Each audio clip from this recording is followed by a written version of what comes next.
കൃഷ്ണ. എല്ലാവർക്കും മാധവത്തിലേക്ക് സ്വാഗതം. നവരാത്രി ഉത്സവത്തിൻ്റെ അവസാന ഭാഗങ്ങളിലേക്ക് നമ്മൾ കടക്കുകയാണ്. മലയാളികളെ സംബന്ധിച്ചിടത്തോളം പുസ്തക പൂജയാണ് പ്രധാനമായും നമ്മൾ ഈ ഉത്സവത്തിൽ അനുഷ്ഠിക്കുന്നത്. ഇവിടെ അഷ്ടമി തിഥി, അത് എന്നാണോ സന്ധ്യയ്ക്ക് വരുന്നത് അന്നാണ് നമ്മൾ പൂജ വെക്കുന്നത്. ഇവിടെ സപ്തമി തിഥി വരുന്നത് 28-ാം തീയതി ഉച്ചയ്ക്ക് 2:27 മുതൽ 29-ാം തീയതി വൈകുന്നേരം 4:31 വരെയാണ്.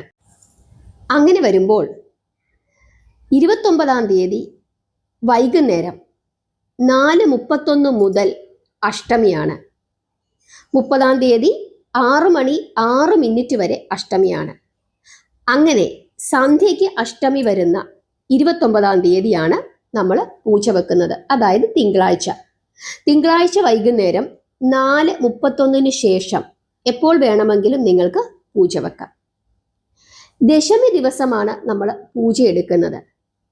ദശമി വരുന്നത് 1-ാം തീയതി വൈകുന്നേരം 7:01 മുതൽ 2-ാം തീയതി വൈകുന്നേരം 7:10 വരെയാണ്. അങ്ങനെ വരുമ്പോൾ ഉദയത്തിൽ ദശമിയായി വരുന്ന 2-ാം തീയതിയാണ് നമ്മൾ വിജയദശമിയായി ആചരിക്കുന്നത്. അങ്ങനെ വരുന്ന സമയത്ത് 2-ാം തീയതി രാവിലെയാണ് നമ്മൾ പൂജ എടുക്കേണ്ടത്. അതിൽ തന്നെ 2-ാം തീയതി രാവിലെ 9:18 മുമ്പ് പൂജ എടുക്കുന്നതാണ് ഏറ്റവും ശ്രേഷ്ഠമെന്ന് ജ്യോതിഷികൾ പറയുന്നു. അപ്പോൾ നിങ്ങൾക്ക് സമയം മനസ്സിലായി എന്ന് വിശ്വസിക്കുന്നു.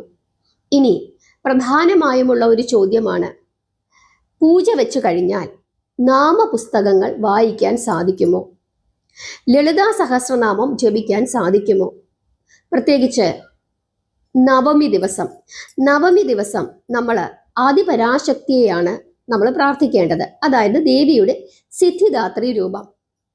ആദിപരാശക്തി ആയതുകൊണ്ട് തന്നെ അന്നേ ദിവസം ലളിതാ സഹസ്രനാമം വായിച്ച് ഭഗവതിയെ പ്രാർത്ഥിക്കുന്നത് അങ്ങേയറ്റം ശ്രേഷ്ഠമാണ്. പൂജ വെച്ചിരിക്കുകയല്ലേ, എങ്ങനെ നോക്കി വായിക്കും, എങ്ങനെ ദേവീ മഹാത്മ്യം വായിക്കും? ഇതൊക്കെയാണ് പൊതുവെയുള്ള സംശയങ്ങൾ. പൂജ വെക്കുന്ന സമയത്ത് നമ്മൾ എന്താണ് ചെയ്യുന്നത്? ക്ഷേത്രത്തിലാണെങ്കിൽ, പഠിക്കുന്ന കുട്ടികളാണെങ്കിൽ ഏതെങ്കിലും 1-2 പുസ്തകങ്ങൾ നന്നായിട്ട് പൊതിഞ്ഞ് നമ്മൾ ക്ഷേത്രത്തിൽ കൊണ്ട് കൊടുക്കും. ബാക്കിയുള്ള പുസ്തകങ്ങളൊക്കെ വൃത്തിയായിട്ട് അടുക്കി നമ്മുടെ ഷെൽഫിൽ വെക്കും. വീട്ടിൽ പൂജ വെക്കുന്നുണ്ടെങ്കിൽ വീട്ടിലും എല്ലാ പുസ്തകങ്ങളും എടുത്തുകൊണ്ട് നമ്മൾ വിളക്കിൻ്റെ മുമ്പിൽ വെക്കാറില്ല. പ്രതീകാത്മകമായി കുറച്ച് പുസ്തകങ്ങൾ മാത്രം വെക്കും. അക്കൂട്ടത്തിൽ രാമായണം ഉണ്ടാകും, ഭാഗവതം ഉണ്ടാകും, ഒക്കെ ഉണ്ടാകും. നമ്മൾ പൂജ വെക്കുമ്പോൾ നമ്മൾ നന്നായിട്ട് പൊതിഞ്ഞ്, നല്ല ഒരു പട്ടൊക്കെ ഇട്ട് പൊതിഞ്ഞ് ആ രീതിയിലാണ് നമ്മൾ പൂജ വെക്കുന്നത്. അങ്ങനെ പൂജ വെച്ച സാധനം നമ്മൾ ദശമി ദിവസമാണ് തുറന്നെടുത്ത് വായിക്കുന്നത്. അതിൻ്റെ ഇടയ്ക്ക് ഇത് തുറക്കാറില്ല. പക്ഷേ നിങ്ങൾ ലളിതാ സഹസ്രനാമം നിത്യവും വായിക്കുന്ന ആളാണ്, നിങ്ങൾക്ക് വായിക്കണം. നിങ്ങൾ ആ പട്ടിനകത്ത് ലളിതാ സഹസ്രനാമം കൊണ്ടുവന്ന് പൊതിഞ്ഞു വെക്കണ്ട, നിങ്ങളുടെ കയ്യിൽ വെക്കാം. നിങ്ങൾ എവിടെയാണോ സ്ഥിരമായി വെക്കുന്നത് അവിടെ സുരക്ഷിതമായി അത് വെക്കാം. ജപിക്കുന്നതിന് എന്താണ് തടസ്സം? ഭഗവതിയെ പ്രാർത്ഥിക്കുന്നതിന് എന്താണ് തടസ്സം? നിങ്ങൾക്ക് കാണാതെ ജപിക്കാൻ അറിയില്ല സഹസ്രനാമം, അപ്പൊ നിങ്ങൾ എന്ത് ചെയ്യും? നോക്കി വായിക്കണം. നോക്കി വായിക്കരുത്, അക്ഷരങ്ങൾ വായിക്കാൻ പാടില്ല, സംസാരിക്കാൻ പാടില്ല എന്നെന്തെങ്കിലും നിബന്ധനയുണ്ടോ? അങ്ങനെയാണെങ്കിൽ നമുക്ക് സംസാരിക്കാൻ പോലും പാടില്ലല്ലോ. അക്ഷരങ്ങൾ ഉപയോഗിച്ചിട്ടല്ലേ നമ്മൾ സംസാരിക്കുന്നത്. ഈ സമയത്ത് ഏറ്റവും കൂടുതൽ പ്രാർത്ഥിച്ചിരിക്കുന്നത് അങ്ങേറ്റം ശ്രേഷ്ഠമാണ്. കാരണം ധാരാളം പൂജകൾ നടക്കുന്ന സമയമാണ്. ഈ സമയത്തെ പ്രാർത്ഥനയ്ക്കും നാമജപത്തിനും വലിയ പ്രാധാന്യമുണ്ട്. അതുകൊണ്ട് തന്നെ നിങ്ങൾ സ്ഥിരമായി നോക്കി ജപിക്കുന്ന പുസ്തകങ്ങൾ നിങ്ങൾ വിളക്കിൻ്റെ അടുത്ത് വെക്കുക, പൂജാമുറിയിൽ വെക്കുക. അത് ഇങ്ങനെ പൊതിഞ്ഞ് പൂജ വെക്കുന്ന രീതിയിൽ വെക്കണ്ട എന്നുള്ളത് മാത്രമേ ഉള്ളൂ. അല്ലാതെ ഈ സമയത്ത് ലളിതാ സഹസ്രനാമം ജപിക്കുന്നത് വളരെ വളരെ ശ്രേഷ്ഠമാണ്. പ്രത്യേകിച്ച് നവരാത്രിയുടെ 9-ാമത്തെ ദിവസം, നവമി ദിവസം, അത് വളരെ ശ്രേഷ്ഠമാണ് അങ്ങനെ ജപിക്കുന്നത്. പ്രത്യേകിച്ച് അഷ്ടമി, നവമി, ദശമി ദിവസങ്ങളിൽ. ഇത്തവണ 28-ാം തീയതി, 29, 30, 1, 2, അതായത് 28-ാം തീയതി വൈകുന്നേരം മുതൽ നമ്മൾ പൂജ വെച്ച് തുടങ്ങി. 28-ാം തീയതി വൈകുന്നേരം സന്ധ്യയ്ക്ക് നമുക്ക് ലളിതാ സഹസ്രനാമം ജപിക്കാം. 29-ാം തീയതി ജപിക്കാം, 30-ാം തീയതി ജപിക്കാം, 1-ാം തീയതിയും 2-ാം തീയതി രാവിലെയും ജപിക്കാം. അതൊക്കെ അങ്ങേറ്റം ശ്രേഷ്ഠമാണ്. ഭഗവതിയുടെ അപാരമായ കാരുണ്യം നമുക്ക് ലഭിക്കുന്നതിന് സഹസ്രനാമ ജപം വളരെ വളരെ ഉത്തമമാണ്. അക്കാര്യത്തിലുള്ള സംശയം മാറി എന്ന് വിശ്വസിക്കുന്നു. ഇനി മറ്റൊരു പ്രധാനപ്പെട്ട കാര്യം, നമ്മൾ സാധാരണയായിട്ട് ദശമി ദിവസം നമ്മൾ അക്ഷരങ്ങൾ എഴുതും അല്ലേ? ഹരിശ്രീ ഗണപതായ നമ ഒക്കെ നമ്മൾ എഴുതാറുണ്ട്. ഏറ്റവും നല്ലത് അരിയിൽ എഴുതുന്നതാണ്, അതായത് അക്ഷതത്തിൽ എഴുതുന്നതാണ് ഏറ്റവും ശ്രേഷ്ഠം. മണ്ണിലൊക്കെ നമ്മൾ എഴുതാറുണ്ട്, നല്ലത് തന്നെ. പക്ഷേ അതിലും ഏറ്റവും ശ്രേഷ്ഠം അരിയിൽ എഴുതുന്നതാണ്. അക്ഷതത്തിൽ എഴുതണം എന്നാണ് വിശ്വസിക്കുന്നത്. ഏതു കാര്യത്തിനും തുടക്കം കുറിക്കുന്നതിന് ഏറ്റവും ഉത്തമമാണ് ദശമി ദിവസം. ഇതുവരെ നാമജപം ശീലമാക്കിയിട്ടില്ലാത്ത ആളുകൾ ഉണ്ടെങ്കിൽ അവർക്ക് അത് തുടക്കം കുറിക്കുന്നതിനും ഏറ്റവും ഉത്തമമാണ്. സ്വഭാവ രൂപീകരണത്തിനും ഏറ്റവും ഉത്തമമാണ്. ഇനി മുതൽ ഞാൻ ഈ കാര്യം ചെയ്യില്ല, അങ്ങനെ ഒരു തീരുമാനം എടുക്കുന്നതിനും ഏറ്റവും ഉത്തമമാണ് വിജയദശമി ദിവസം. ദശമി ദിവസം നമ്മൾ രാവിലെ നമ്മുടെ വീട്ടിലാണ് പൂജ വെച്ചിരിക്കുന്നത് എങ്കിൽ രാവിലെ ഭഗവതിക്ക് നൈവേദ്യങ്ങൾ സമർപ്പിക്കണം. അത് നിങ്ങൾക്ക് ഇഷ്ടമുള്ള നൈവേദ്യങ്ങളൊക്കെ സമർപ്പിക്കാം. ശർക്കര പായസം അതുണ്ടാക്കി ഭഗവതിക്ക് നൈവേദ്യമായി സമർപ്പിക്കാം. അതായത് നമ്മൾ പൊങ്കാല പായസം ഉണ്ടാക്കുന്നത് പോലെ ആ പായസം ഉണ്ടാക്കി ഭഗവതിക്ക് നൈവേദ്യം സമർപ്പിക്കാം. പഴവർഗ്ഗങ്ങൾ അത് ഭഗവതിക്ക് നൈവേദ്യമായി സമർപ്പിക്കാം. അതുപോലെ കടല, അത് ഏറ്റവും ശ്രേഷ്ഠമാണ്. കടല പുഴുങ്ങി അത് നൈവേദ്യമായി ഭഗവതിക്ക് സമർപ്പിക്കാം. നമ്മൾ കഴിഞ്ഞ വർഷം വീഡിയോ ഇട്ടിരുന്നു, കടല പുഴുങ്ങി എങ്ങനെയാണ് ഭഗവതിക്ക് നൈവേദ്യമായി സമർപ്പിക്കേണ്ടത് എന്നുള്ളതിനെ പറ്റിയിട്ട്. അതായത് നമ്മുടെ 2ാമത്തെ ചാനൽ കൗസ്തുഭം വെജ് ഫുഡ്സിൽ കിടപ്പുണ്ട്, ഭഗവതിക്ക് എങ്ങനെ കടല പുഴുങ്ങി നൈവേദ്യമായി സമർപ്പിക്കാം എന്നുള്ളതിനെ പറ്റിയിട്ട്. കറുത്തതും വെളുത്തതും ഈ 2 കടലയും നിങ്ങൾക്ക് ഏതാണോ സൗകര്യം അതനുസരിച്ചിട്ട് നൈവേദ്യമായി സമർപ്പിക്കാം. ഇതൊക്കെ വളരെ വളരെ ശ്രേഷ്ഠമാണ്. നിങ്ങളെ കൊണ്ട് പറ്റുന്ന വഴിപാടുകളൊക്കെ രാവിലെ ഭഗവതിക്ക് സമർപ്പിക്കാവുന്നതാണ്. അങ്ങനെ സമർപ്പിച്ച് നാമം ജപിച്ച് അങ്ങനെ വേണം നിങ്ങൾ പൂജ എടുക്കാനായിട്ട്.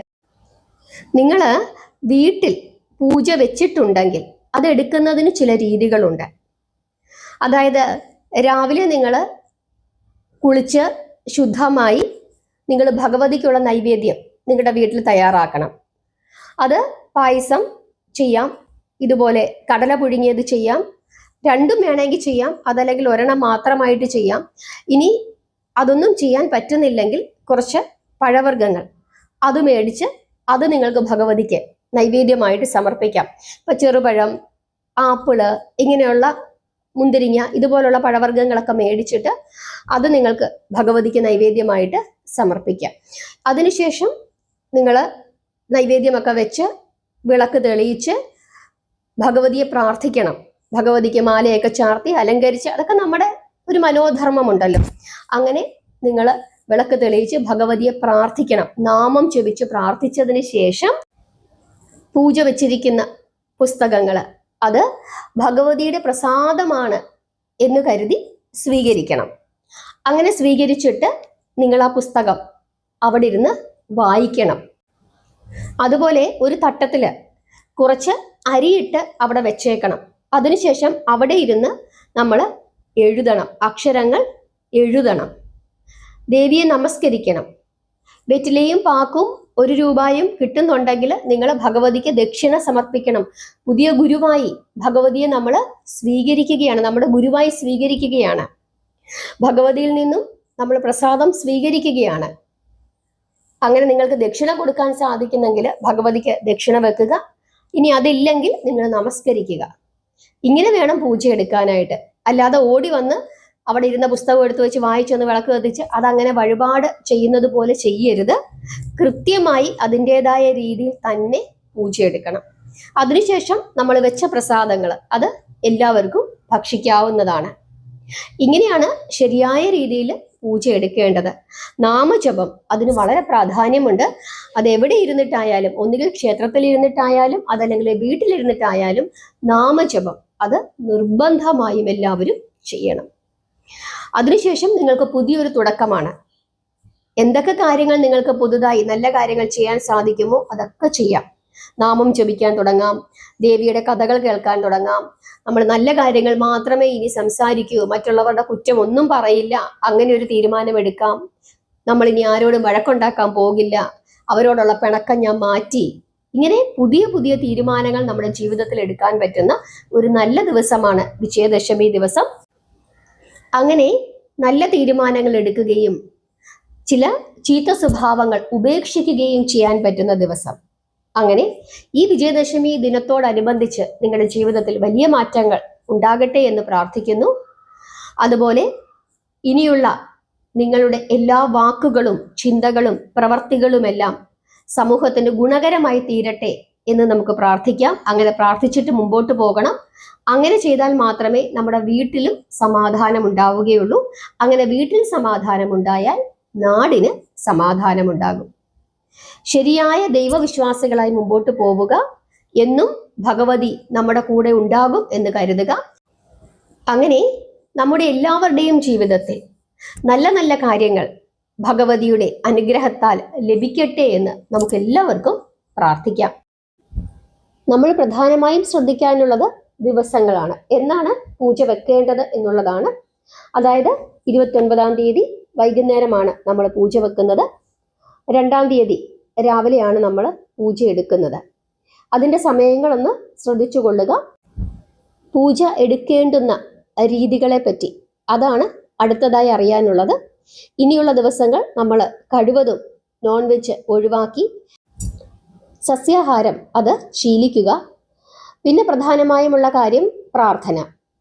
നിങ്ങൾ ലളിതാ സഹസ്രനാമം, ദേവി ഭാഗവതം ഇതൊക്കെ പൂജ വെച്ചിട്ടുണ്ടെങ്കിൽ അത് പിന്നെ ഈ പൂജ വെച്ചു കഴിഞ്ഞാൽ പിന്നെ വായിക്കാൻ പാടില്ല.